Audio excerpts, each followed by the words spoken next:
अलंकारों पर आज हम बात करते हैं। अलंकार, अलंकार किसे कहते हैं? अलंकार दो शब्दों से मिलकर बना है, अलम धन कार। अलम और कार। अलम, अलम का अर्थ होता है शोभा या अलंकृत, और कार का अर्थ होता है करने वाला। यानी अगर इसके संपूर्ण अर्थ की बात करें तो क्या अर्थ हो जाएगा कि ऐसे धर्म या तत्व जो काव्य की शोभा में चार चांद लगा देते हैं, उन्हें अलंकार कहते हैं। यानी काव्य की शोभा में चार चांद लगाने वाले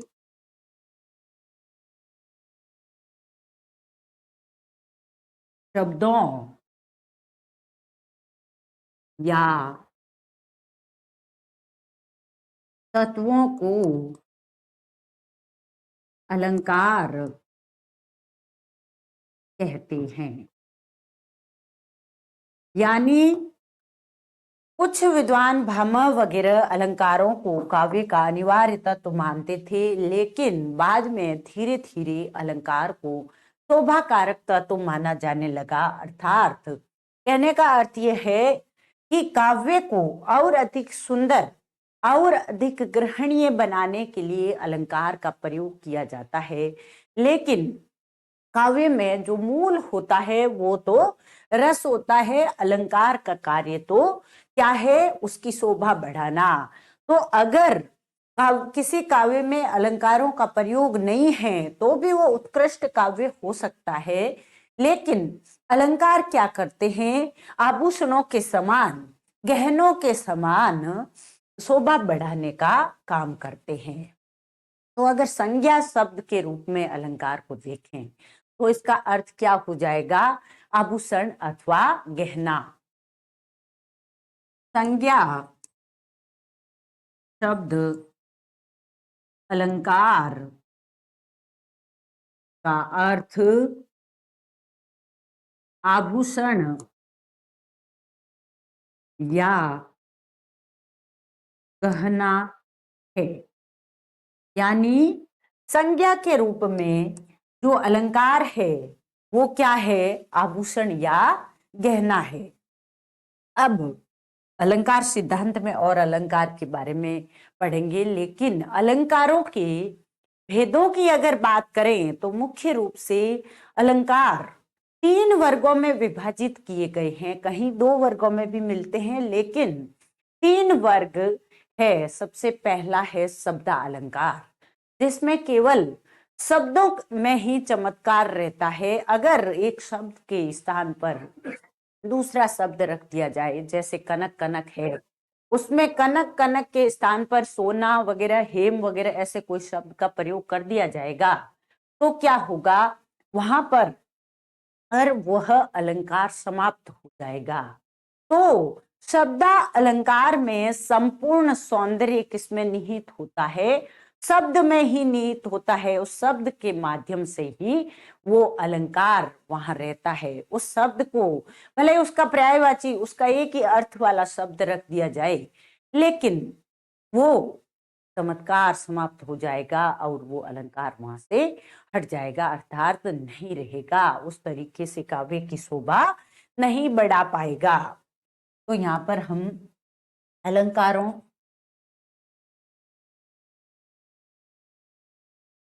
के भेद पर बात करते हैं। अलंकारों के मुख्य रूप से तीन वर्गीकरण हम कर सकते हैं, तीन वर्गों में बांट सकते हैं। तीन वर्ग है, तीन वर्ग। कितने वर्ग है? तीन। पहला है शब्दा अलंकार, और दूसरा है अर्था अलंकार, और तीसरा है उभया अलंकार, या जिसे कहते हैं संकर अलंकार। तो शब्दालंकार कहाँ होते हैं? जहां संपूर्ण सौंदर्य किसमें निहित रहेगा, संपूर्ण चमत्कार किसमें निहित रहेगा, शब्द में ही निहित रहेगा। जहां काव्य में संपूर्ण चमत्कार शब्द में ही निहित हो। जैसे कनक कनक वाला उदाहरण है,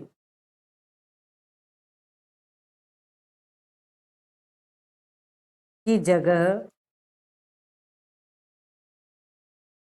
हेम लिख दें, लिखा जाए तो शब्द चमत्कार या सौंदर्य क्या हो जाएगा? समाप्त हो जाएगा, समाप्त हो जाएगा। तो यहाँ समझ सकते हैं हम कि शब्द अलंकार कहाँ होता है, जिसमें काव्य का संपूर्ण सौंदर्य किसमें निहित रहता है? केवल और केवल शब्द में ही निहित रहता है। पर्यायवाची रख दिया तो वो सौंदर्य समाप्त हो जाएगा। मुख्य शब्द अलंकार कौन कौन से होते हैं? तो अनुप्रास है, यमक है, श्लेष है, वक्रोक्ति है। ये इस प्रकार के अलंकार है जिनमें चमत्कार किसमें निहित रहता है? शब्दों में निहित रहता है। अनुप्रास में संपूर्ण सौंदर्य, अर्थ का कोई लेना देना नहीं होता। जैसे एक कवि कहता है कि चारू चंद्र की चंचल किरणें, तो वहां पर केवल च च च की आवृत्ति होने के कारण वहां पर सौंदर्य है। कनक कनक है यमक में, तो कनक कनक की पुनरावृत्ति में यमक का सौंदर्य है। कनक की जगह अगर स्वर्ण रख दिया जाए, सोना रख दिया जाए, तो वो सौंदर्य समाप्त हो जाएगा। तो जहां संपूर्ण सौंदर्य इस शब्द में ही निहित हो, वहां कौन सा अलंकार होगा? शब्दा अलंकार होगा। और अर्थ अलंकार में क्या है? शब्द का पर्यायवाची रखने से कोई अंतर नहीं आएगा, अर्थों में ही सौंदर्य पाए जाएगा। यानी जब किसी काव्य में सौंदर्य या चमत्कार उसके अर्थ के आधार पर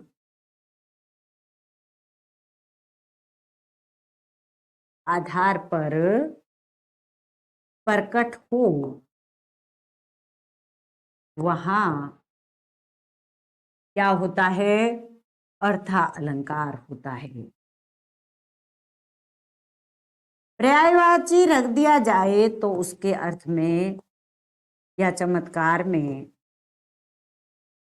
रखने से चमत्कार कम नहीं होता, चमत्कार कम नहीं होता। तो यहाँ पर सौंदर्य किसमें निहित है? अर्थ अलंकार में, अर्थ में निहित है। और हमारे ये काव्य शास्त्र में जो अलंकार है उसमें अधिकतर अलंकार अर्थ अलंकार में ही आते हैं। तो उदाहरण अगर हम बात करें तो उपमा, रूपक, अतिशयोक्ति,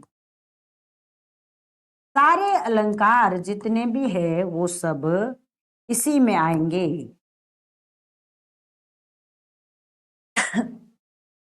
सारे के सारे अर्थ अलंकारों में क्या होगा, शब्द का पर्याय रखने से उसके अर्थ में, उसके चमत्कार में किसी प्रकार का कोई परिवर्तन नहीं होता, अर्थात उतना ही चमत्कार मौजूद रहता है जितना पहले था। तो ये हो गया अर्थ अलंकार। अब हम बात करते हैं उभय अलंकार की। उभय, उभय यानी दो, दोनों, शब्द के आधार पर भी चमत्कार और उसके साथ ही साथ अर्थ के आधार पर भी चमत्कार, संकर रूप से, मिश्रित रूप से चमत्कार हो। तो जिस काव्य में शब्द एवं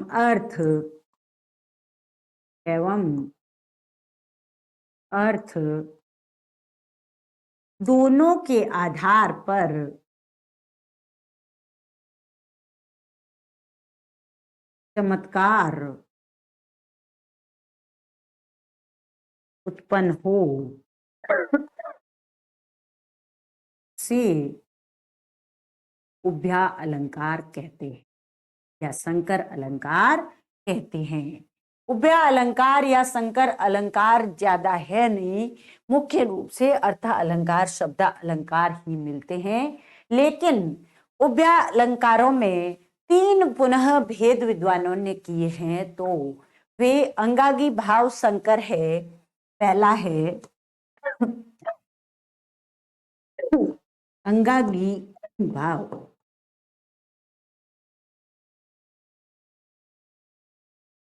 संकर, अंगागी भाव संकर, और दूसरा है एकान्वय मिश्र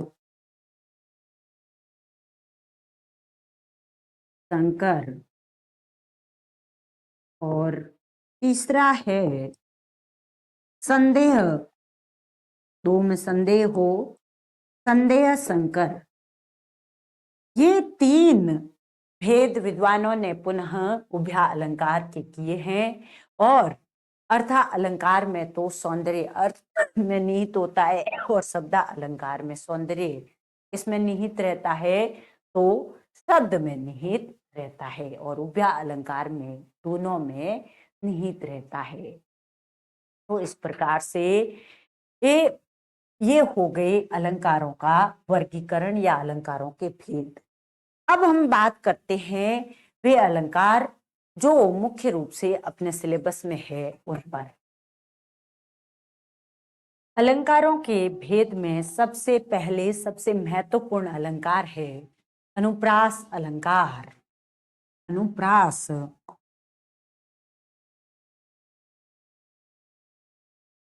अलंकार, अनुप्रास अलंकार, इस अलंकार की मुख्य बात यह है कि इसमें वर्णों में चमत्कार रहता है, अतः यह कैसा अलंकार है, शब्द अलंकार है। इसमें शब्द का परिवर्तन होते ही भले पर्याय रखा जाए, लेकिन शब्द बदलते ही इसका चमत्कार समाप्त हो जाता है। तो सबसे मुख्य बात है ये क्या है, शब्द अलंकार। कहने का अर्थ क्या है, शब्द में ही संपूर्ण चमत्कार निहित रहता है। अनुप्रास कैसा अलंकार है, शब्द अलंकार है, इसलिए इसमें इसका संपूर्ण सौंदर्य किसमें निहित रहेगा, शब्द में ही रहेगा। और ये शब्द कैसे बना है, अनुप्रास। अनुप्रास में अनु है, प्र है और आस है। इन शब्दांशों से मिलकर अनुप्रास शब्द बना है। और अनु का अर्थ होता है बार बार, अनु का अर्थ है बार बार। प्र का अर्थ है प्रकर्ष या अधिकता, प्रकर्ष या अधिकता। और आस का अर्थ है रखना या आना, रखना, आना, यानी से वर्ण जो बार बार या अधिकता से ये रखे जाए या आते हो, वहां पर कौन सा अलंकार हो जाएगा? प्रास अलंकार हो जाएगा। और इसमें बार बार समीपता होगी, बार बार निकटता होगी, जिससे सौंदर्य अपने आप बन जाएगा उस वाक्य का, उस काव्य का। और इसमें वर्णों का साम्य अपेक्षित है, लेकिन स्वर का साम्य होना कोई आवश्यक नहीं है। अर्थात व्यंजन का तो साम्य रहता है, पर स्वर साम्य में हो कोई जरूरी नहीं है। जैसे लिखा हुआ है केल कल, इस प्रकार से लिखा हुआ है, तो क और क आ रहा है, तो यहाँ पर अनुप्रास हो जाएगा। ये जो स्वर की मात्रा लगी है, स्वर मात्रा के रूप में ही प्रयुक्त होते हैं, तो मात्रा लगने से यहाँ पर अनुप्रास के ये चमत्कार में कोई परिवर्तन नहीं होता, मात्रा के साथ भी चमत्कार रहता है। तो परिभाषा के रूप में अगर हम देखें तो इस प्रकार से होगी कि जब ऐसा अलंकार, जिसमें ऐसा वाक्य, ऐसा काव्य जिसमें अनेक वर्ण बार बार समीपता से, निकटता से, अधिकता से आते हैं या रखे जाते हैं, वहां क्या होता है? अनुप्रास अलंकार होता है। जब किसी काव्य में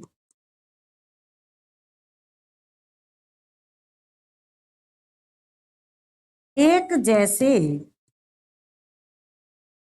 वर्ण समीपता या निकटता से रखे जाते हैं, वहां जब किसी काव्य में एक जैसे वर्ण समीपता या निकटता से रखे जाते हैं, अर्थात वर्णों की बार बार रसमय आवृत्ति होती है, आवृत्ति होती है, तब अनुप्रास अलंकार होता है, अलंकार होता है। अनुप्रास अलंकार का सौंदर्य रहता है। तो इस प्रकार हम देखते हैं कि अनुप्रास में वर्णों का साम्य होना आवश्यक है, लेकिन उसकी मात्राओं का साम्य या स्वरों का साम्य होना कोई आवश्यक नहीं है। अनुप्रास में वर्ण साम्य आवश्यक है,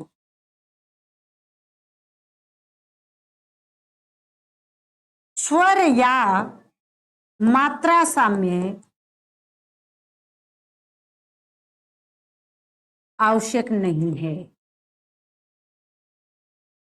यहां से आजकल अवधारणा वाले सवाल आते हैं, तो अनुप्रास अलंकार के संबंध में कौन सी बात संगत है, कौन सी बात असंगत है, देकर के सवाल आ सकता है, जिसमें 3 असंगत भी दे रखे हो, 1 संगत दे रखा हो सकता है, 3 संगत और 1 असंगत हो सकता है, या सारे संगत हो सकते हैं। तो अगर हमारी अवधारणाएं क्लियर होगी तो हम किसी भी अलंकार, क्या कोई भी प्रश्न हो, उसको हल कर सकते हैं।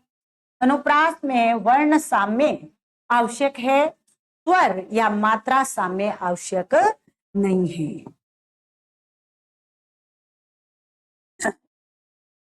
जैसे चारु चंचल, तो इसमें यहाँ आ की मात्रा हो गई और यहाँ अ की मात्रा हो गई, कोई फर्क नहीं पड़ा, मात्राओं का कोई अंतर आता ही नहीं है, केवल और केवल वर्ण साम्य होना चाहिए। मात्राएं भले ही अलग है, अनुप्रास की सौंदर्य छट्टा पर या अनुप्रास के चमत्कार पर कोई असर नहीं पड़ेगा मात्रा के अलग होने से। मात्रा का भिन्न होना अनुप्रास को प्रभावित नहीं करता है। वर्णों में साम्य होना आवश्यक है। ये अनुप्रास की बहुत बड़ी विशेषता है। और उदाहरण के रूप में अगर हम देखें तो भारतेंदु जी की एक पंक्ति आती है, चारू चंद्र की चंचल किरणें खेल रही थी जल थल में। भारतेंदु क्या कहते हैं, चारू चंचल की नहीं सॉरी चारू चंद्र की चंचल किरणें खेल रही थी जल थल में। चारू चंद्र की चंचल किरणें खेल रही थी जल थल में। तो यहां पर च वर्ण की आवृत्ति है। च वर्ण की आवृत्ति होने के कारण अनुप्रास का चमत्कार रहेगा। तो च वर्ण की आवृत्ति हो रही है, इस वजह से कौन सा अलंकार रहेगा, अनुप्रास अलंकार रहेगा। अब हम बात करते हैं अनुप्रास के भेदों पर। प्राय विद्वान अनुप्रास के कोई 4 भेद मानता है, कोई 5 भेद मानता है, अलग अलग विद्वान अलग अलग मानते हैं। तो हम बात कर लेते हैं अनुप्रास के 5 भेद। अनुप्रास के 5 मुख्य भेद कौन कौन से हैं उन पर बात करते हैं। अनुप्रास के भेदों पर बात करेंगे तो अनुप्रास खुद भी पूरी तरह से स्पष्ट हो जाएगा, क्योंकि भेद भी तो अनुप्रास ही है। तो भेद में पड़ी हुई पंक्ति अनुप्रास अलंकार का भी उदाहरण है। तो भेद पढ़ने से अनुप्रास से जुड़ा हुआ ज्ञान और ज्यादा अपने विस्तृत हो जाएगा, और उसके साथ ही साथ अनुप्रास से संबंधित अवधारणाएं भी और अधिक स्पष्ट होती जाएगी। अनुप्रास के भेद। अनुप्रास के भेद। अनुप्रास के भेद कितने हैं? 5 भेद है। सबसे पहला अनुप्रास का भेद जो है वो है छेकानुप्रास। छेकानुप्रास। छेक कहते हैं चतुर व्यक्ति को, और चतुर व्यक्तियों को ये अनुप्रास बहुत अधिक प्रिय होने के कारण इस अनुप्रास का नाम क्या हो गया? छेकानुप्रास हो गया। तो छेक अर्थात चतुर व्यक्तियों को प्रिय, इस वजह से इसका नाम क्या है? छेकानुप्रास नाम है। दूसरा है वर्त्यानुप्रास। वर्त्यानुप्रास अलंकार। वर्त्यानुप्रास अलंकार कहाँ होगा? जहां पर एक ही वर्ण की आवृत्ति अनेक बार होगी। छेकानुप्रास में तो 2 बार ही होगी, ये आवृत्ति तो एक बार ही होगी। एक वर्ण 2 बार आएगा, इसमें एक वर्ण 2 बार आएगा, तो आवृत्ति कितनी बार हुई? एक ही बार आवृत्ति हुई।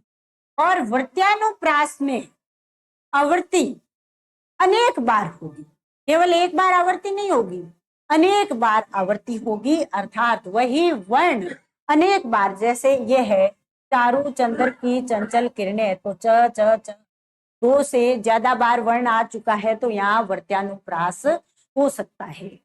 तो एक ही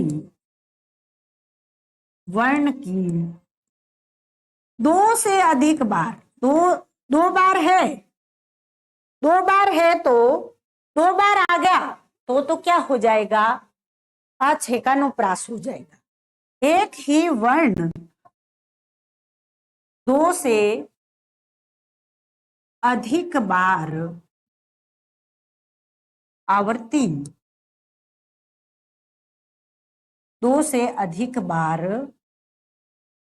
आवर्ती एक से अधिक बार होगी और वर्ण खुद का आना दो से अधिक बार होगा। तो एक ही वर्ण का दो से अधिक बार आना इसमें आएगा, वर्त्यानुप्रास में आएगा। तो वर्त्यानुप्रास जो अलंकार है इसमें एक ही वर्ण दो से अधिक बार आता है, पहली बात तो ये है। और इसमें जो वर्ण रहते हैं वो वृत्ति के अनुसार रहते हैं, जैसे कोमलावृत्ति, परुषावृत्ति जो वृत्तियां होती है उन वृत्तियों के अनुसार, उनके रस के अनुसार आते हैं। तो वर्ती के अनुसार, कोमला आदि जो वर्ती है उनके अनुसार रसों के अनुरूप होती है, इसलिए इसका नाम क्या है, वर्त्यानुप्रास। इसमें वर्ती की रसमयता के अनुरूप आवर्ती, जैसे कोमलावृत्ति, परुषावृत्ति, इस प्रकार की वृत्तियों के अनुसार इसमें आवर्ती होती है, इसलिए इसका नाम क्या है, वर्त्यानुप्रास। यानी वर्ती के अनुसार इसमें आवर्ती रहती है। अब हम बात करते हैं तीसरे भेद की। तो तीसरा भेद है श्रुत्यानुप्रास अलंकार।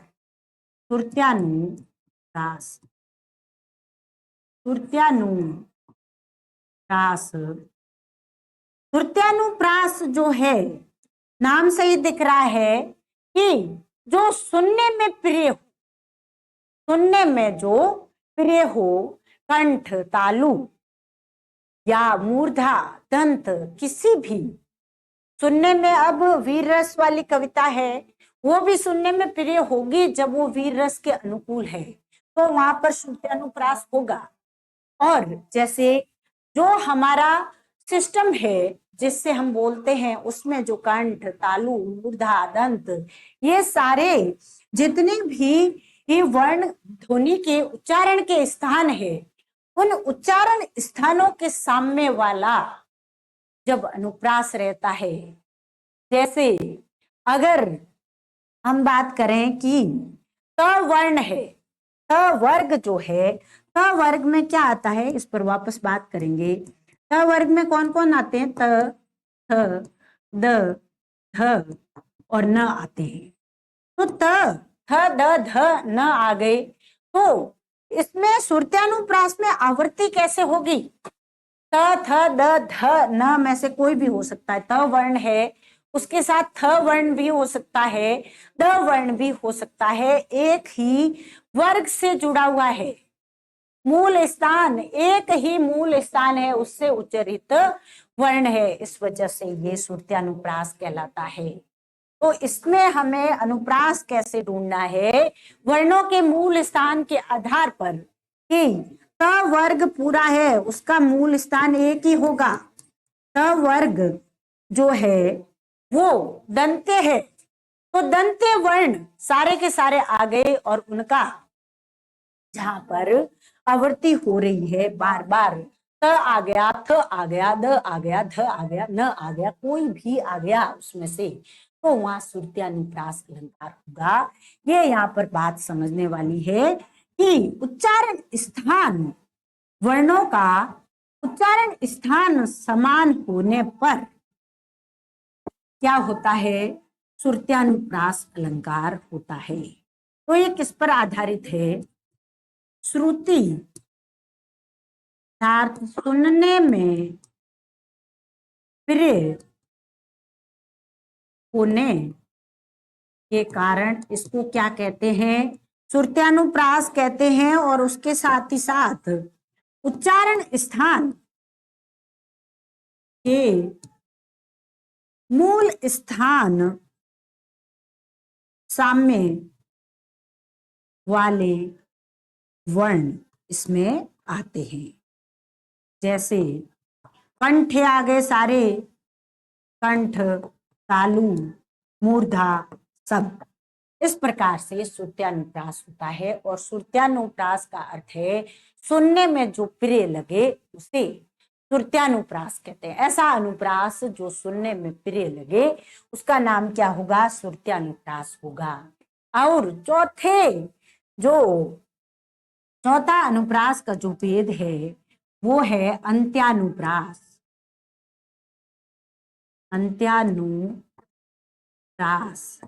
अंत्यानुप्रास नाम से ही पता चल रहा है, यहाँ ज्यादा दिक्कत वाली बात नहीं है।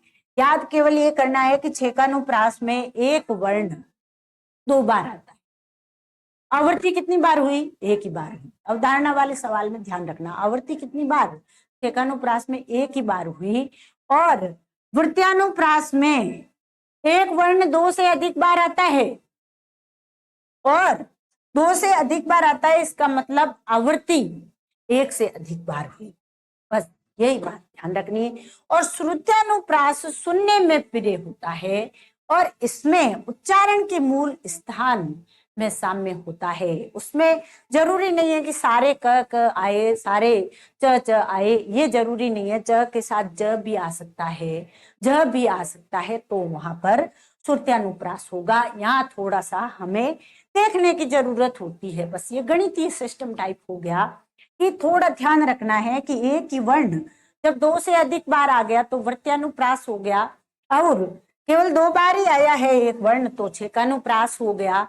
और छेकानुप्रास को छेकानुप्रास क्यों कहते हैं? क्योंकि ये चतुर लोगों को प्रिय होता है। और श्रुत्यानुप्रास श्रुति या सुनने में प्रिय होने के कारण इसे श्रुत्यानुप्रास कहते हैं। और उच्चारण के मूल स्थान साम्य वाले वर्ण से। और अंत्यानुप्रास तुकांत जितने भी होते हैं उन्हें क्या कहते हैं? अंत्यानुप्रास।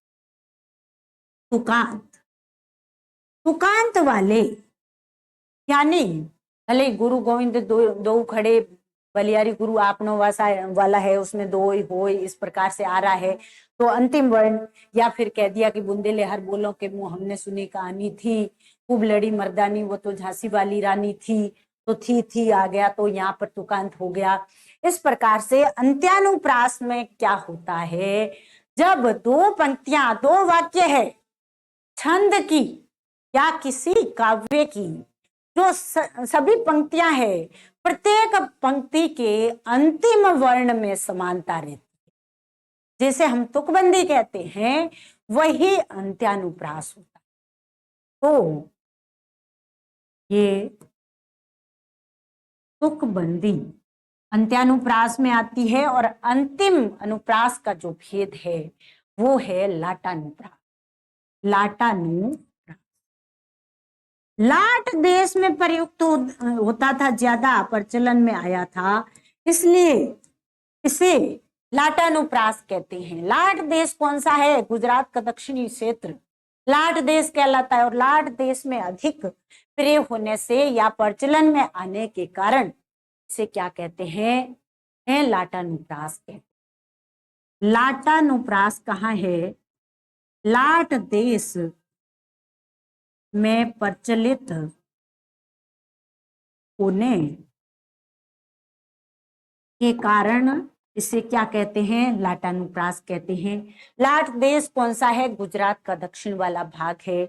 और लाटानुप्रास का अर्थ क्या होता है? यहाँ पर वर्णों की बजाय शब्द 2 बार आते हैं और उस शब्द का अर्थ भी एक जैसा ही रहता है, लेकिन पंक्तियों के साथ, पंक्तियों में, अलग पंक्ति में, अलग संदर्भ में अन्वय करने पर उसमें भेद हो जाता है।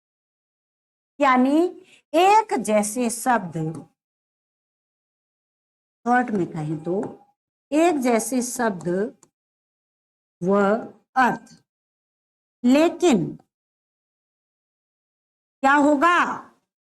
एक जैसे शब्द व उसका अर्थ होंगे, लेकिन इसमें क्या होगा? अन्वय के भेद के आधार पर एक पंक्ति में उसका अर्थ अलग हो जाएगा। उसी शब्द का उदाहरण पर बात करें तब अपने को समझ में आएगा कि, लेकिन अन्वय के आधार पर भेद,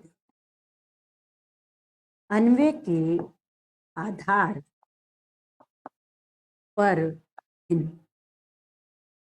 जैसे पूत कपूत तो क्यों धन संचे, पूत सपूत तो क्यों धन संचे।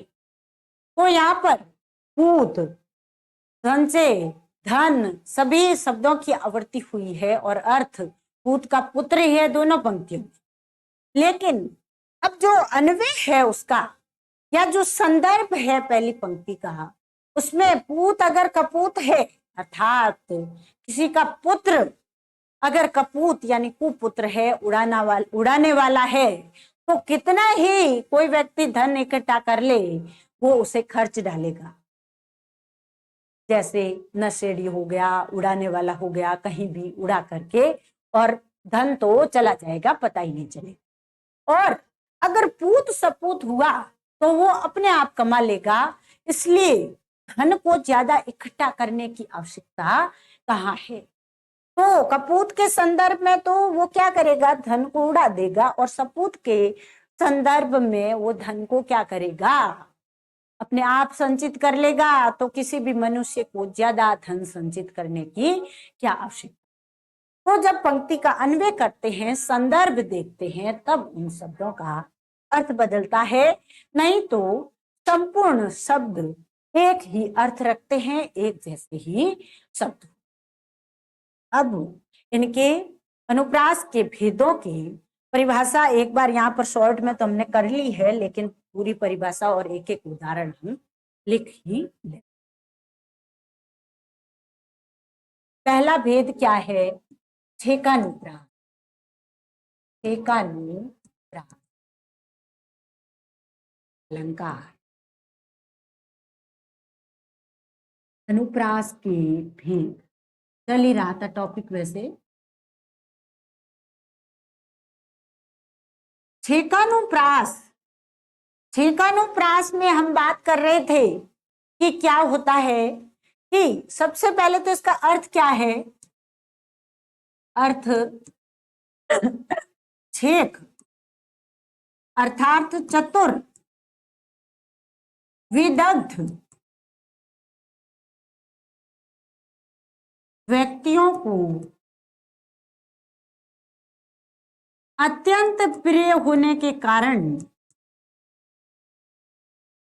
प्रिय होने के कारण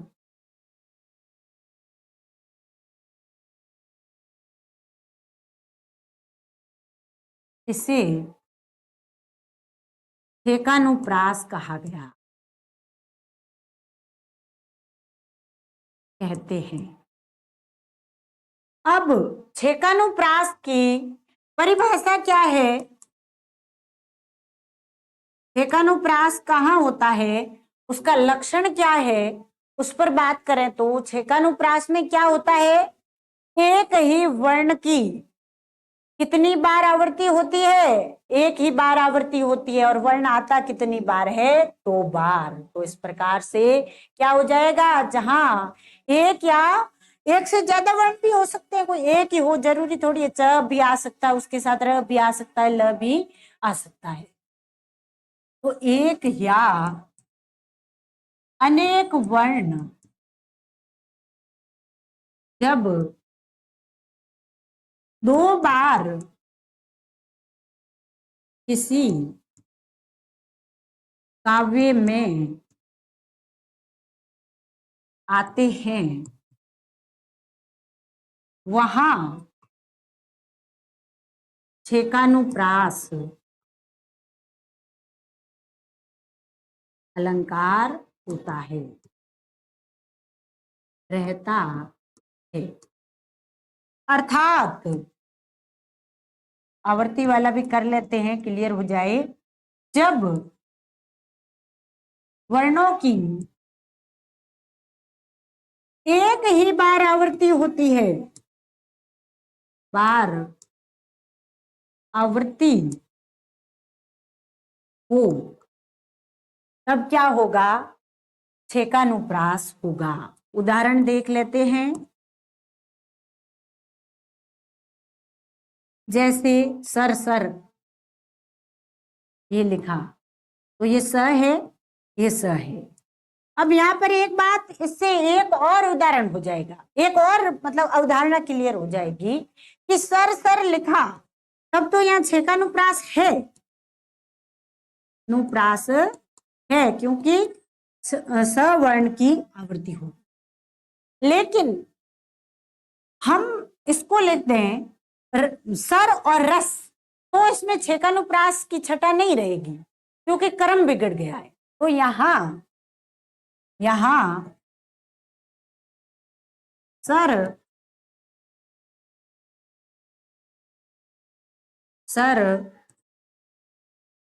में छेकानुप्रास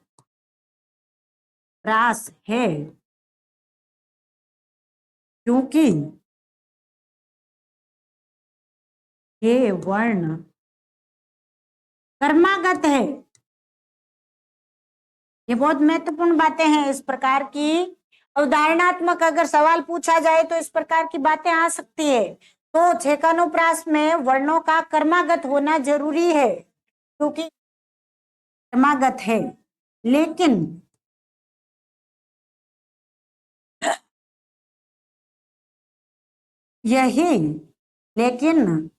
सर रस में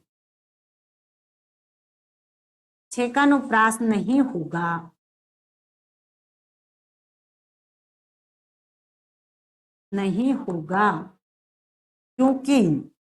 क्यों नहीं होगा? इसमें सवर्ण कर्मागत नहीं है। इसमें स या र भी देखा तो इसमें दोनों थे, इसमें दोनों स व र वर्ण कर्मागत नहीं है, तो कितनी बातें यहाँ पर स्पष्ट हो जाती है कि छेकानुप्रास में वर्णों का कर्मानुगत होना भी जरूरी है, क्रम से आना जरूरी है। समानता, क्रम की समानता के आधार पर ही छेकानुप्रास को हम निश्चित कर सकते हैं। अगर ये कर्मानुगत नहीं रहे, जैसे सर और रस कर्मानुगत नहीं रहे या कर्मागत नहीं रहे, तो यहाँ पर छेकानुप्रास अलंकार नहीं होगा। अब हम बात करते हैं दूसरा भेद कौन सा है। हम पढ़ रहे थे तो दूसरा भेद वर्त्यानुप्रास, दूसरा भेद है वर्त्यानुप्रास।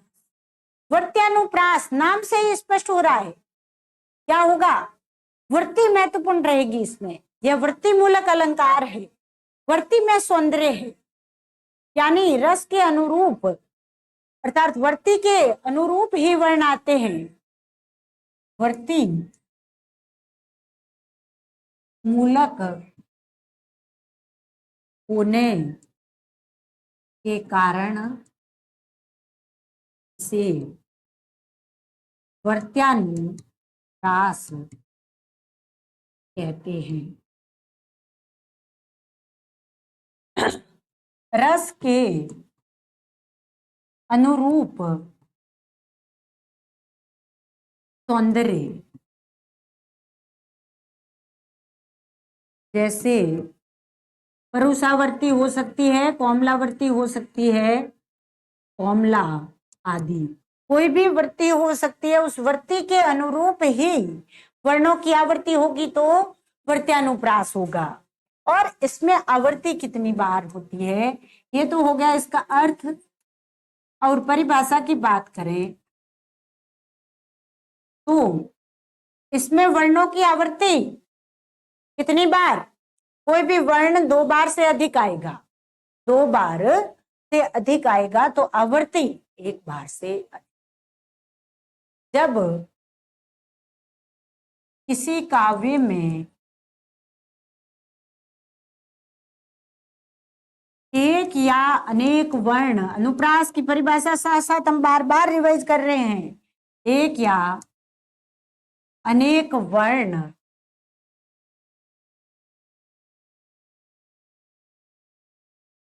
तो से अधिक बार आ जाते हैं वहां वर्त्यानुप्रास अलंकार होता है, अलंकार रहता है। यानी रस मूलक इसमें सौंदर्य रहता है, उसके साथ ही साथ वर्ण जो है वो अगर 2 बार आए हैं तो कौन सा हो जाएगा, छेकानुप्रास हो जाएगा। लेकिन 2 से अधिक बार आते ही कौन सा हो जाएगा, वर्त्यानुप्रास हो जाएगा। तो आवर्ती 1 से अधिक बार होगी, आवर्ती की दृष्टि से कहें तो 1 से अधिक बार होगी। और इसमें जैसे श्रृंगार रस का है तो उस हिसाब से वृत्ति आएगी, और अगर वीर रस या रौद्र रस का है तो उसमें उस तरीके की वृत्ति, जैसे वीर रस का है तो परुषा वर्ण वृत्ति के वर्ण आएंगे, कठोर वर्ण आएंगे। लेकिन अगर श्रृंगार रस का है तो उसमें कोमला वृत्ति आएगी। इस प्रकार से हम देख सकते हैं कि ये जो वृत्तियां है ये रस के अनुरूप आती है और वृत्त्यानुप्रास का सौंदर्य बढ़ा जाती है। रस के अनुरूप वृत्ति से सौंदर्य में वृद्धि वर्त्यानुप्रास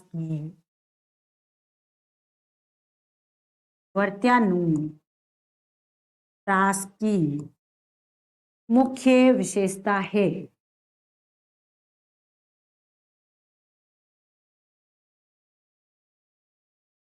जैसे श्रृंगार या वीर रस जो है, वीर या रौद्र रस में कौन सी आती है, परुषा वृत्ति आती है, कठोर वर्ण आते हैं। परुषा किसे कहते हैं, वृत्ति, अर्थात कठोर वर्ण। वृत्ति का मतलब है वर्ण किस प्रकार के आएंगे, मधुर वर्ण आएंगे या कठोर वर्ण आएंगे, उसी के आधार पर वृत्ति का निर्धारण होता है। तो वीर रस या रौद्र रस है तो वहां पर परुषा वृत्ति या कठोर वर्णों का प्रयोग होगा, और श्रृंगार है तो कोमल वर्णों का प्रयोग होगा, मधुर वर्णों का प्रयोग होगा।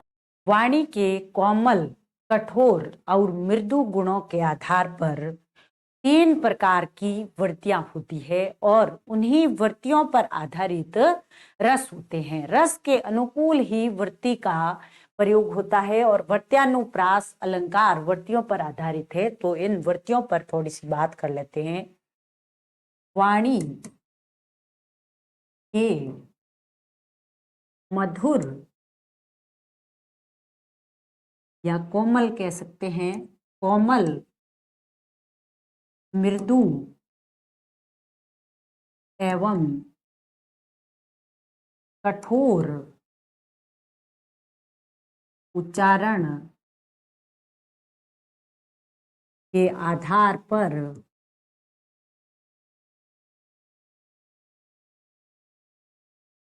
वृत्तियां 3 प्रकार की होती है।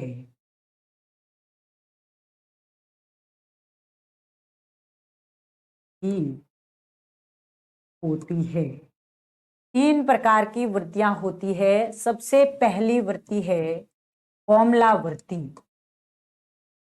कोमला वृत्ति में मुख्य रूप से जो प्रसाद गुण व्यंजक सारे के सारे रस है वो कोमला वृत्ति के अंतर्गत आएंगे। न ज्यादा कठोर वर्ण और न बिल्कुल मृदु, जो सामान्य से वर्ण होते हैं वे कोमला वृत्ति में आते हैं। प्रसाद गुण व्यंजक, प्रसाद गुण व्यंजक वृत्ति होती है, अर्थात सामान्य वर्ण जो न ज्यादा कठोर हो और न ज्यादा कोमल, ऐसे वर्ण से युक्त काव्य कोमला वृत्ति वाला काव्य कहलाएगा। और इसमें अगर कौन कौन से रस इससे जुड़े हुए हो सकते हैं तो वे हैं शांत है, भक्ति है और अद्भुत। शांत, भक्ति एवं अद्भुत रस किससे जुड़े हैं? कौमलावृत्ति से जुड़े हैं। दूसरी जो मुख्य वृत्ति है वो है परुषावृत्ति। परुषावृत्ति, और ये वृत्ति, ये जिस प्रकार से कौमलावृत्ति प्रसाद गुण के साथ जुड़ती है, उस प्रकार से अगर देखा जाए तो ये ओज गुण व्यंजक होती है। ओज गुण व्यंजक वृत्ति, और इसमें द्वितो वर्ण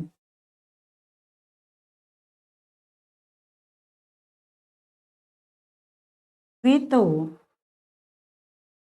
वर्ण एवं संयुक्ताक्षर मुख्य रूप से रहते हैं। सर युक्त, संयुक्ताक्षर युक्त, और इससे जुड़े मुख्य रस अगर हम बात करें तो वीर होगा, रौद्र होगा और भयानक, ये तीनों ओज गुण से जुड़े हुए हैं। वीर रस, रौद्र रस एवं भयानक रस। वीर, रौद्र एवं भयानक रस किससे जुड़े हुए हैं? परुषावृत्ति से जुड़े हुए हैं। और तीसरी वृत्ति जो मुख्य है वो है उपनागरिका वृत्ति। उपनागरिका वृत्ति, उपनागरिका वृत्ति मुख्य रूप से माधुर्य गुण से जुड़ी है। इसमें मृदु शब्दों का प्रयोग होता है, जिसमें ट वगैरह जो वर्ण है ये वर्जित होते हैं। संयुक्ताक्षरों का प्रयोग भी कम होता है। माधुर्य गुण व्यंजक होगी। ये कैसी होगी? माधुर्य गुण व्यंजक वृत्ति, और इसमें बिल्कुल मधुर वर्णों का प्रयोग होगा। और इससे जुड़े हुए रसों पर अगर बात करें तो कौन कौन से आ जाएंगे? इसमें आ जाएंगे श्रृंगार रस आएगा इसमें, इसके साथ ही साथ हास्य रस आएगा, और करुण रस भी श्रृंगार के साथ आता है। श्रृंगार रस, हास्य रस एवं करुण रस। तो इस प्रकार से, और इसमें सानुनासिक वर्ण मुख्य रूप से आते हैं। सानुनासिक व अनुस्वार युक्त वर्ण इसकी विशेषता है। युक्त वर्ण, इस प्रकार से जिस वृत्ति से, जैसे अगर प्रसाद गुण से जुड़ा हुआ कोई काव्य है तो उसमें कौमलावृत्ति रहेगी, और कौमलावृत्ति के अनुसार ही वर्णों का प्रयोग होगा। तो इस प्रकार ये वृत्त्यानुप्रास में वृत्तियों के अनुसार ही या रस के अनुसार वृत्ति व्यंजना करती है, अभिव्यक्ति होती है। अगला जो मुख्य अलंकार है अनुप्रास, श्रुति पर आधारित, सुनने में जो प्रिय लगे, अनुप्रास अलंकार। अर्थ हो गया सुनने या श्रुति में प्रिय लगने वाला अनुप्रास। क्या नाम होगा? श्रुत्यानुप्रास होगा। सुनने में जो प्रिय लगे या सुनने के आधार पर, उच्चारण स्थानों के आधार पर जो अनुप्रास होता है वहां क्या हो जाएगा? श्रुत्यानुप्रास हो जाएगा। तो इसकी परिभाषा की बात करें तो इसकी परिभाषा क्या रहेगी श्रुत्यानुप्रास की? हम पहले बात कर रहे थे, कंठ है, तालु है, इन सारे उच्चारण स्थान जो है हमारे कंठ के, जो कंठ्य वर्ण है, कंठे वर्ण कौन से हैं? क, ख, ग, ह, अंग। ये जो कंठे वर्ण हो गए, ये कंठे वर्ण अगर क आ गया, क के साथ ख आया, ग आया, घ आया, कोई भी आ गया, क आना जरूरी नहीं, क के साथ ख आया, ग आया, घ आया, कोई भी आया, तो क्या होगा? वहां पर सुरत्यानुप्रास होगा। ध्यान दीजिएगा, जब किसी काव्य में उच्चारण स्थानों, कंठ, तालु आदि के सामने वाले वर्ण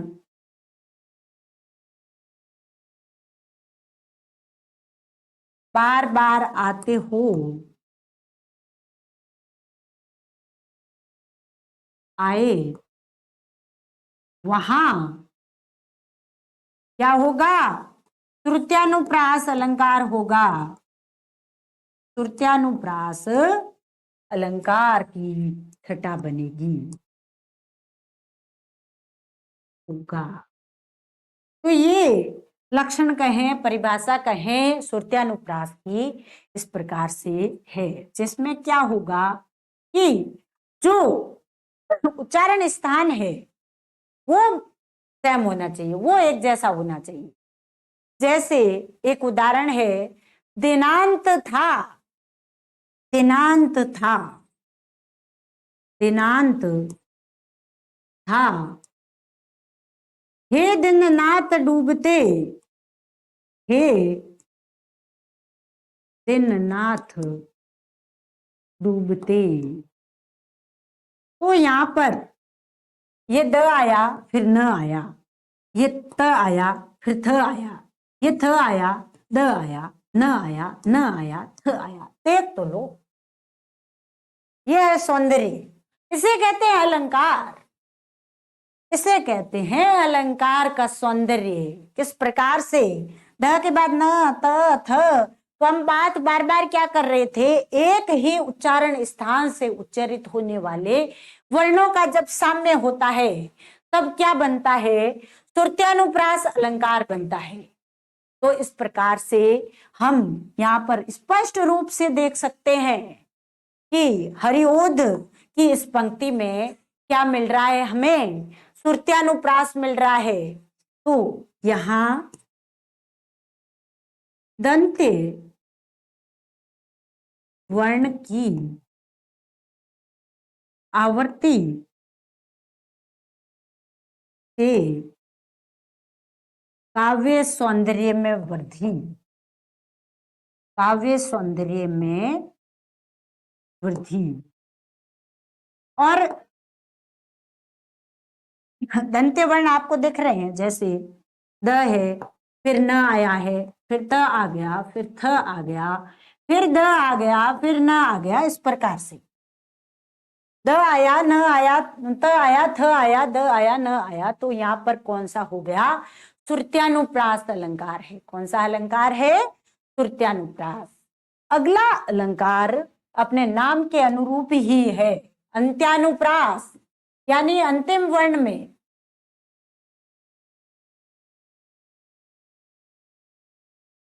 अलंकार। वाक्य या छंद कहेंगे हम, छंद के अंतिम वर्णों, वाक्य गद्य में रहता है, छंद के अंतिम वर्णों में आवर्ती जहां देखने को मिल जाए, होने के कारण इसे अंत्यानुप्रास कहते हैं। अनुप्रास कहते हैं।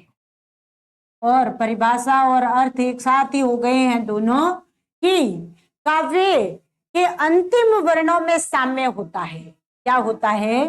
काव्य के अंतिम वर्णों में, काव्य के अंतिम वर्णों में साम्य या समानता। तो आवर्ती हुई है अंतिम वर्णों में, तो समानता ही हुई, साम्य ही हुआ। तो हम ऐसे लिख सकते हैं, साम्य या समानता।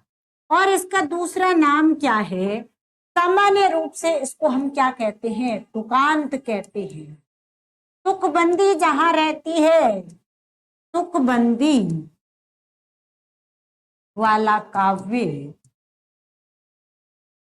अंत्यानुप्रास है, अंत्यानुप्रास से युक्त होता है। तो अंत्यानुप्रास के ये लक्षण हो गए कि जब वर्णों की आवर्ती छंद के अंत में हो, पंक्ति के अंत में हो, वहां पर अंत्यानुप्रास होता है। छंद की पंक्तियों के अंतिम वर्णों। तो यहाँ पर हम उदाहरण तो खूब सारे इसके मिल जाते हैं, जहां जहां तुकबंदी दिखाई दे वहां वहां सब जगह अंत्यानुप्रास होगा। इसमें वो सुभद्रा कुमारी चौहान की जो रानी लक्ष्मीबाई पर लिखी गई कविता है, क्या लिखती है वो कहती है कि बुंदेले हर बोलों के मुंह हमने सुनी कहानी थी, खूब लड़ी मर्दानी वो तो झांसी वाली रानी थी। तो थी बार बार आया है, तो यहाँ पर क्या होगा? अंत्यानुप्रास होगा। बुंदेले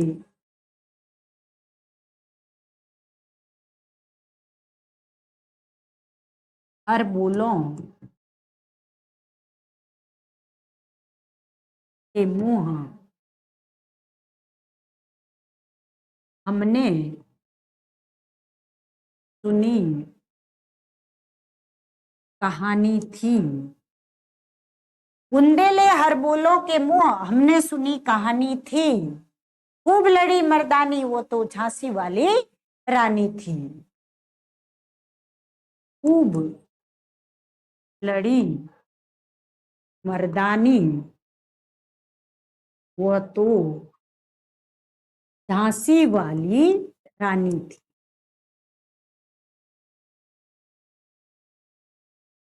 तो यहाँ पर थी में जो सौंदर्य है, थी, कहानी थी, रानी थी, नी और यहाँ पर ई की मात्राओं का आ गया, ये अंतिम वर्णों में साम्य हो गया है।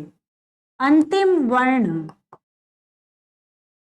में साम्य, तो क्या हो जाएगा? अंत्यानुप्रास अलंकार हो जाएगा। अब हम बात करते हैं अनुप्रास के अंतिम भेद, लाटानुप्रास। लाटानुप्रास अलंकार। लाटानुप्रास में वर्ण की बजाय शब्दों की आवर्ती होती है। इसकी आवर्ती होती है शब्दों की, और उसमें शब्द और अर्थ एक ही रहते हैं, यानी उनका अर्थ बदलता नहीं है। लेकिन जैसे ही किसी संदर्भ से उन शब्दों को जोड़ा जाता है या अन्वय उनका किया जाता है, तो अन्वय की दृष्टि से उनका अर्थ बदल जाता है। पूत कपूत वाली अभी हमने बात की। तो लाटानुप्रास को लाटानुप्रास क्यों कहते हैं? क्योंकि जो लाट देश है, जो दक्षिण गुजरात है, वहां पर प्रिय अलंकार होने के कारण इसे लाटानुप्रास कहा। लाट देश में प्रिय होने के कारण लाटानुप्रास कहते हैं। लाट देश में प्रिय होने के कारण क्या कहते हैं? लाटानुप्रास कहते हैं। और परिभाषा क्या होगी? परिभाषा में क्या आएगा? परिभाषा में आएगा कि वर्ण के स्थान पर शब्द की आवर्ती होती है, और शब्द की आवर्ती रहेगा के आधार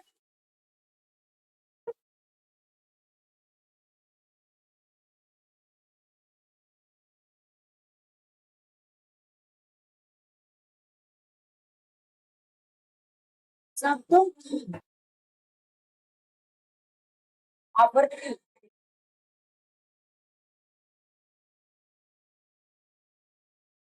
होती। जब किसी काव्य में शब्दों की आवृत्ति होती है उसका अर्थ प्रथम दृष्टया एक जैसा ही होता है। प्रथम दृष्टया दृष्टि में एक सा रहता है, लेकिन संदर्भ विशेष से संदर्भ विशेष से अन्वय करने पर अर्थ बदल जाता है। अर्थ भिन्न हो जाता है। वहां क्या होता है? लाटानुप्रास अलंकार होता है। जैसे हमने अभी बात की कि पूत कपूत तो क्यों धन संचय, कपूत तो क्यों धन संचय, और पूत सपूत तो क्यों धन संचय।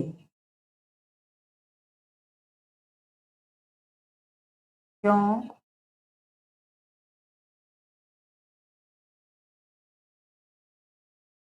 धन संचय।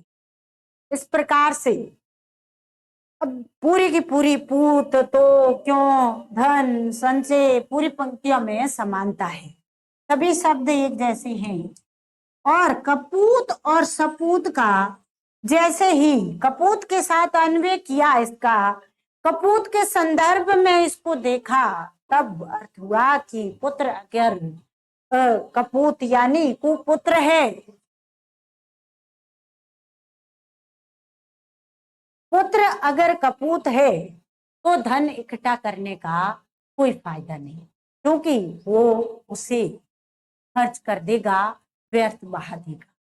लेकिन पुत्र अगर सपूत है तो क्या होगा?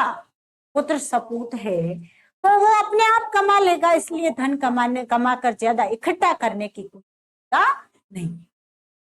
इस प्रकार से हमें ये बात स्पष्ट हो जाती है कि साधारण तौर पर दोनों का क्यों धन संचय, क्यों धन यानी कि धन संचित नहीं करना है, धन का संचय नहीं करना है। दोनों का अर्थ है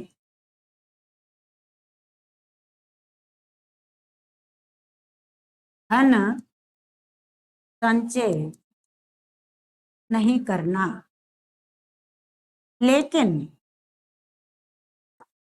संदर्भ अलग अलग है। संदर्भ जो है वो अलग अलग है। कुपुत्र है तो वो धन उड़ा देगा, धन उड़ा देगा।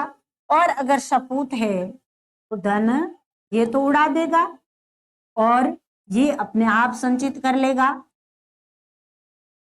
कर लेगा। तो इस प्रकार से मनुष्य को धन संचय करने की, ज्यादा इकट्ठा करके रखने की कोई आवश्यकता नहीं है। यह बात कवि हमें समझाना चाहता है और यहाँ पर लाटानुप्रास की छटा दिखाई दे। अब हम अनुप्रास के विभिन्न उदाहरणों पर बात कर लेते हैं। भगवान भक्तों की भयंकर भूरी भीति भगाइए, भ भ भ भ वर्ण की आवृत्ति, भ वर्ण की आवृत्ति और बहुत अधिक बार आया है, तो सीधी बात है कि यहाँ कौन सा है? वर्त्यानुप्रास है। चारु चंचल चंद्र की चंचल किरणें, इसमें भी च वर्ण की आवृत्ति, और यहाँ भी 2 से अधिक बार वर्ण आए हैं, तो यहाँ भी वर्त्यानुप्रास हो जाएगा। और कल कल कोमल कुसुम कुंज पर मधुकण बरसाते तुम कौन, क वर्ण की बार बार आवृत्ति होती है, तो यहाँ पर भी यही वर्त्यानुप्रास हो जाएगा। विरति विवेक वी वी वी की आवृत्ति हो रही है, तो यहाँ पर भी वर्त्यानुप्रास होगा। चोरटी है गोरटी या चोरटी अहीर की, तो यहाँ पर र र र आ रहा है, ट आ रहा है, तो यहाँ पर भी अनुप्रास हो जाएगा। गंदी गंध गुलाब की गवई गाहक, वापस वही वर्त्यानुप्रास ग वर्ण। और मोही मोही मेरा मनमोहन मय हवे गयो, म ना अपने को अर्थ से कोई लेना देना है, न कोई बात, सीधा वर्णों की आवृत्ति बार बार दिख रही है, सीधा अनुप्रास वर्त्यानुप्रास होगा। और चंदू के चाचा ने चंदू की चाची को चांदी की, तो इसमें भी वर्त्यानुप्रास होगा, क्योंकि इसमें भी अनेक वर्ण आ रहे हैं।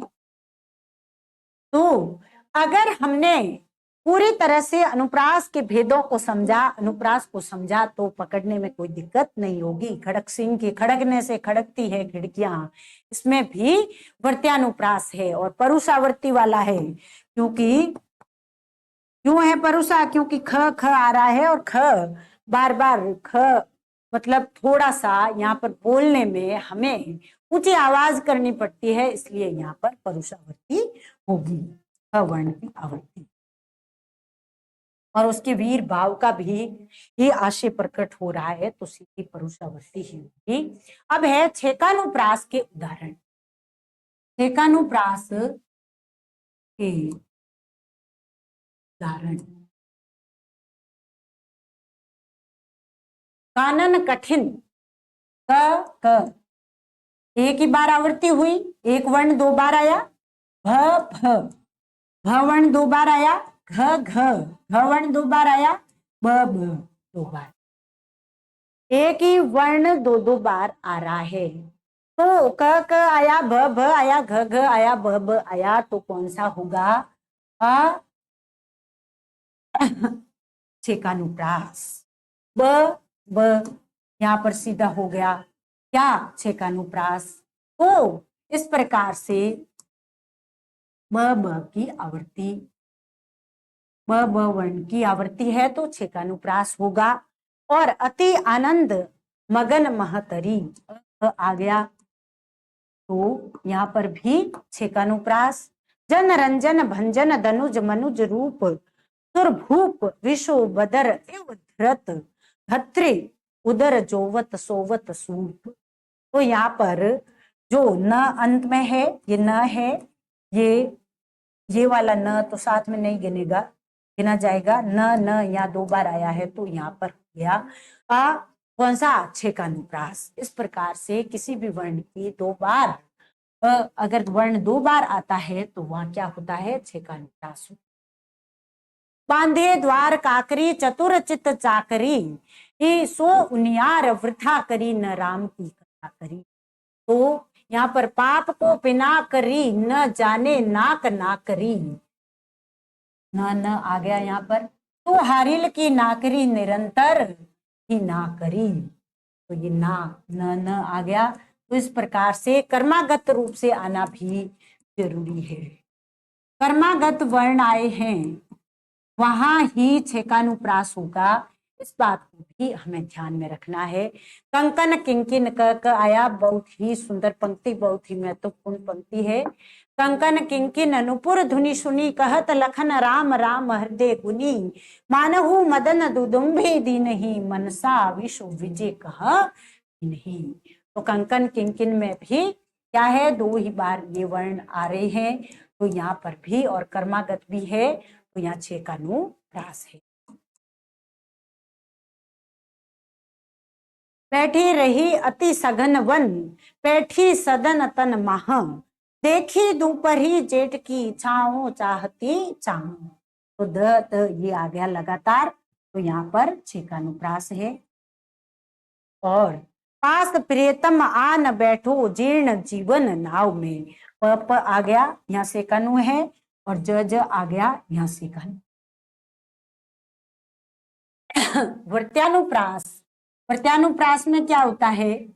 वृत्ति के आधार पर अनुप्रास होता है, और इसमें एक वर्ण की आवृत्ति ही एक से अधिक बार होती है, अर्थात एक वर्ण दो से अधिक बार आता है। रघुनंद आनंद कंद कौशल कंद दशरथ नंदन। तो ये द द बार बार आ रहा है, 2 से अधिक बार आ गया, इस वजह से क्या हुआ, द वर्ण में वर्त्यानुप्रास।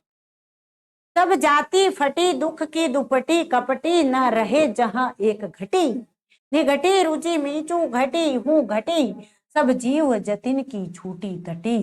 तो यहाँ पर भी ही कभी ब वर्ण की आवृत्ति हो रही है, कभी द, कभी क की और कभी ख की, इस प्रकार से ट की वापस ट की इस प्रकार से बार बार। और यहाँ पर वर्ती के आधार पर परुषा वर्ण है और इस प्रकार से परुषावर्ती हो। विघन विदारण बिरद पर बारन बदन विकास। ब ब आ गए, ब ब ब ब। वर्त्यानुप्रास बरदे बहु बाडे बिसद। वक्र वक्र करी पुछ करी रोष्ट, सीधा दिख रहा है, परुषावर्ती होगी। और जहां भारी भरकम शब्दों का प्रयोग हो तो वहां परुषावर्ती होती है। तो ये भी वर्त्या है और परुषा है में भी। कूलनी में केलिन में कछारन में कुंजन में क्यारिन में कोमलावर्ती है सीधी। और ये बनन में बागन में कई बार पूछा गया है, ये बनन में बागन में बेलिन में विपिन में विथिन में बगरियो बसंत है, इसमें कोमलावर्ती है। और यहाँ श्रृंगार रस हो सकता है, प्रकृति सौंदर्य वैसे दिखाया गया है। भव्य भावों में भयानक भावना भरना नहीं, भ आ रहा है और परुषावर्ती है।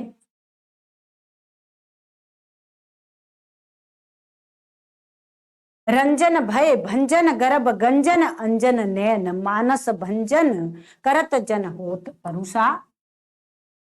और वर्त्या तो है। सुरत्यानुप्रास, सुरत्यानुप्रास में सुरती प्रियता के आधार पर कौन सा होता है, कंठ है, तालु है, मूर्धा है, हमारा दंत है, जो उच्चारण स्थान है, सुरतुम मूलक जितने भी स्थान है उन स्थानों के साम्य के आधार पर क्या होता है, सुरत्यानुप्रास होता है। तुलसीदास सीदत निस दिन देखत तुम्हारी निठुराई। तो तुलसीदास स आ रहे हैं, द भी आ रहा है, द के साथ त भी आ रहा है और स वापस स उसके साथ जा रहा है। और दिन द दंते है, न भी दंते है, द भी त भी दंते, त भी दंते वापस। इस प्रकार से यहाँ दंते वर्ण अधिक आ गए तो क्या हो गया, सुरत्यानुप्रास हो गया। दिनांत थे द पर हम बात कर चुके हैं। दिननाथ डूबते, ये न वर्ण। और निसी वासर सात रसातल लो सर सात घने घन बंधन नाख्यो। यहाँ पर भी न वर्ण आ रहा है, बार बार स आ रहा है, स आ रहा है, स आ रहा है, त आ रहा है, त न दोनों जहां जहां दिखाई दे रहे वहां होगा, त दिख रहा है, वापस स दिख रहा है।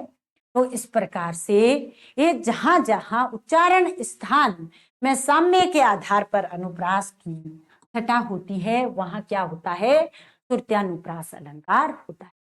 पूत कपूत तो क्यों धन संचय, पूत सपूत तो क्यों धन संचय, ये लाटानुप्रास है। वैसे ही राम हृदय जाके नहीं विपत्ति सुमंगल ताही, राम हृदय जाके नहीं विपत्ति सुमंगल ताही।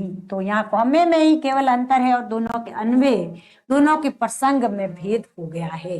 एक के तो विपत्ति कभी आएगी नहीं और दूसरे के विपत्ति कभी दूर ही नहीं होगी। इस संदर्भ में पर अन्वय के आधार पर भेद है, अन्वय के आधार पर अर्थभेद, अन्वय के आधार पर अर्थभेद होता है, सामान्य रूप से अर्थों में भेद नहीं होता।